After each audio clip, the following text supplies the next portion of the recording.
कैवल्य सम्राट श्री संत ज्ञानेश्वर महाराज शुद्धपत्र आणण्यासाठी श्री क्षेत्र पैठण या ठिकाणी गेले असता त्यास शुद्धपत्र देण्याचे नाकारले। तेव्हा माऊलींनी रेड्यामुखी वेद बोलविले। याचे थोडक्यात दाखवण्याचा प्रयत्न आम्ही केला आहे।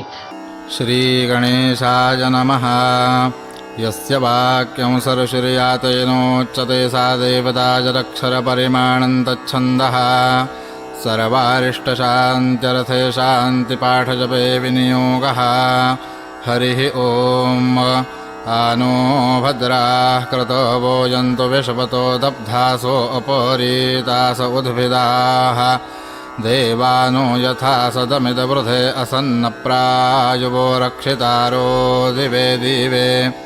देवानां भद्रासो मतिररोजो यतां देवानां रातिरभिनो निवर्तताम्। देवानां सख्यमुपसेदिमा वयं देवान आयुः प्रतिरन्तु जीवसे। तान् पूर्वयानि विदाहुमहे वयं भगं मित्रमदितिं दक्षमसृधम्। हरयमणं वरुणं सोममशविना सरस्वतीन सुभगामयस्करत। तन्नो वातो मयो भुवातु भेषजन्तन माता